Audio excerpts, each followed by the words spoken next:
안녕하세요. 흰수염고래 스포츠입니다. 손흥민이 필드골 15골을 넣은 이후에 웨스트햄, 노팅엄, 뉴캐슬, 아스날, 첼시까지 5경기에서 필드골이 없는 상황입니다. 그리고 5경기의 성적은 1승 1무 3패. 최근 3연패를 하면서 더욱 분위기가 좋지 않게 되었습니다. 엔지 감독은 첼시전 패배 후에 얼마 안 지나서 또 리버풀과의 경기전 인터뷰를 진행했는데 솔직히 정말 궁금했던 부분이 있었고 기자가 그 부분을 물어봐 주길 바랬는데 아쉽게도 그 질문이 나오질 않더라고요. 손흥민이 슈팅이 없는 이유가 무엇입니까? 공감하시죠?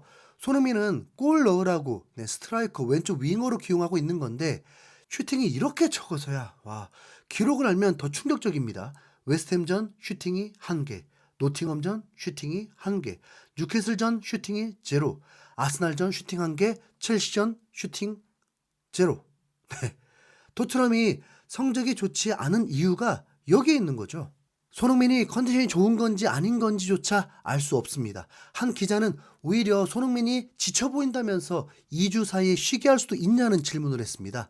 첼시전을 보면 많은 전문가들도 손흥민이 컨디션이 안 좋아 보인다고 말하기도 합니다. 엔지 감독은 말을 돌리기도 했지만 뚫고 지나가야 한다고 했죠. 명확합니다. 토트넘은 손흥민의 슈팅이 사라졌기 때문에 골이 없는 것입니다. 손흥민이 골이 없다면 다른 누군가라도 골을 넣어줘야 하는데 크로스만 잔뜩 올리는 존슨, 토트넘 역대 이적률 2위를 기록하고 있는 히샬리송은 팬들이 이제 진료하고 있고 이적시킨다는 기사들도 나오고 있습니다. 영국의 텔레그래프는 히샬리송이 선수단 정리를 주도할 수 있다고 보도하면서 방출 리스트에 히샬리송과 호이베르, 로야를 넣었습니다.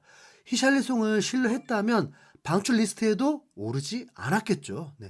공격수 클레스키와 메디슨도 이제 기대 이하라는 평가입니다. 그러면 당연히 골 넣을 선수가 없게 되는 거죠.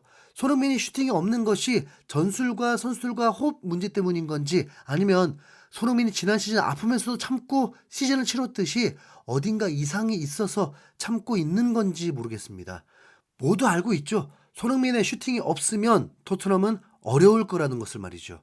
이 중요한 포인트를 기자들은 질문도 못했으니까 거기다 이틀 휴식 후 경기다 보니까 선수들은 회복에만 집중한 채 리버풀을 상대해야만 합니다. 그러니까 훈련을 통해 시뮬레이션으로 현재 논란이 되고 있는 부분을 해소할 수도 없다는 거죠. 토트넘은 54실점을 했는데 세트피스로만 22실점을 하는 놀라운 굴욕을 보여주었습니다.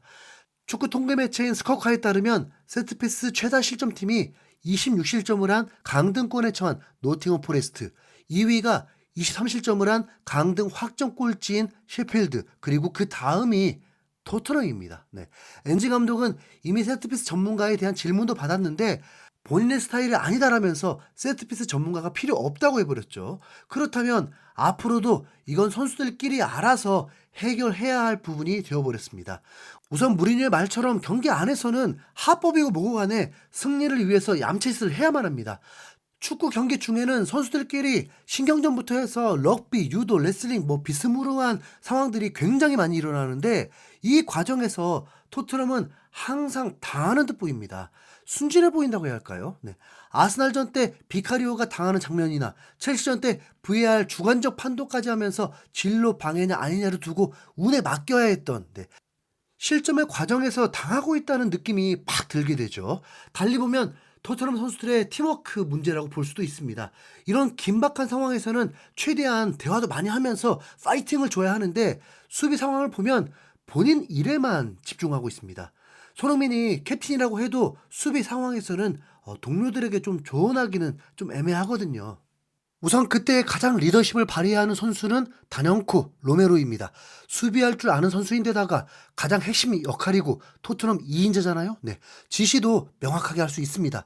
토트넘의 상황이 급격히 안 좋아지자 한 영국 매체는 토트넘의 문제점을 분석하면서 어린 선수들이 많다는 것을 지적했고 이 선수들을 리드하는 데 문제가 있다고 했습니다. 이 부분은 경기 외적인 멘탈보다 경기 중에 일어나는 문제점을 지적한 것입니다. 어리다는 것은 경험이 부족하다는 걸 의미하죠. 분위기에 따라 좌지우지되는 경향이 매우 짙습니다. 당연히 현재 분위기가 현재만이 아니죠. 후반기 내내 그런 상황이라 봐야 합니다. 성적이 좋지 않다 보니까 동력을 잃어버린 느낌입니다. 토트넘에게 현재 가장 필요한 것은 경기를 마친 후 분위기를 끌어올리는 것보다 경기 중에 분위기를 끌어올려줄 선수들이 필요한 거죠. 그게 더 중요한 이유는 이제 토트넘이 안필드 원정을 떠나기 때문입니다. 토트넘 구단도 안필드가 얼마나 어려운 곳인지를 알다 보니까 안필드에서 득점했던 최고의 5골을 올렸습니다. 클롭 감독은 경기 전 기자회견에서 그 어떤 감독보다 매우 해맑은 표정으로 인터뷰를 했는데 우승이 포기가 되었기 때문이었습니다.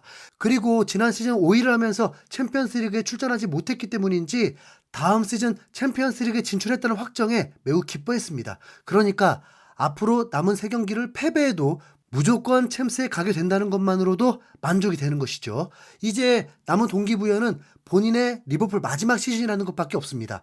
이 리버풀의 상황이 오히려 마음이 편해서 선수들이 더 폼이 올라오게 될지 아니면 선수들이 설렁설렁하게 될지는 모르겠습니다. 리버풀은 우선 에버턴과의 원정 경기에서 충격적인 패배를 당했고 모든 게 끝이 났었고 4월에 안필드에서 크리스탈 팰리스에게 0대1 패배도 겪었습니다.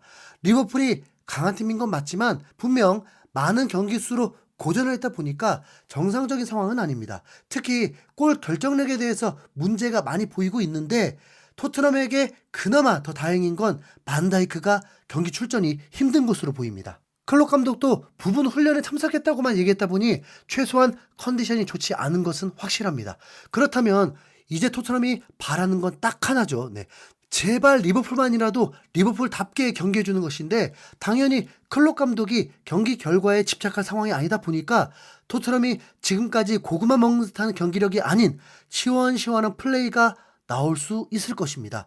전반기에 리버풀과의 경기에서 운도 따라주면서 승리하게 되었는데 경기도 매우 재미있었잖아요. 네, 리버풀의 압박 강도는 최고 수준이고 미드필더와 수비가 공간이 벌어지지 않으려면 결국 라인도 올리기 때문에 손흥민도 감을 잃어버리지 않는 이상 기회가 올 거라 봅니다. 자, 여러분의 판단은 어떠세요? 네. 엔지 감독은 첼시전 패배 후에 본인의 책임이라고 했습니다. 개인적인 추측은 그 책임은 아마 스스로도 선발 라인업에 대한 후회이지 않을까 싶은데요. 클롭 감독도 인터뷰에서 토트넘의 선발 라인업에 매우 큰 관심을 가지면서 메디슨과 벤탄쿠르를 언급했는데 아마도 이 두 선수가 미드필더의 가장 핵심 선수라고 보는 것 같죠. 네. 그리고 팀 플레이가 되고 비수마도 좋은 영향력을 받으려면 엔지 감독이 메디슨, 벤탄쿠르, 비수마를 미드필더로 출전시키지 않을까 예상되고 첼시전 패배 후에 드라구신이 불만이 폭발했다는 기사들이 나오는데 애매한 송을 어떻게 할지가 관건인데 엔지의 소신이라면 드라구신을 윙백에 놓을 것 같지는 않고요. 반더벤을 윙백에 놓게 되면 매우 좋은데 센터백을 올리지 못하니까 그것도 문제일 듯합니다. 네. 그래도 단 이틀 쉬고 하는 경기이기 때문에 선수 변화가 일어날 것으로 보입니다. 네. 토트넘은 이 경기에서 패배하게 되면 수학적 계산 확률 따질 것도 없이 이제 5위 혹은 그 아래로도 추락할 수 있게 되고요. 토트넘 경기 전에 아스톤 빌라의 경기가 있는데 아스톤 빌라가 브라이튼에게 패배하면서 토트넘이 기적을 일으키면 상황은 묘해집니다. 네. 뭐 어쩌겠어요. 손흥민 응원한다면 그래도 이기자 해야죠. 네.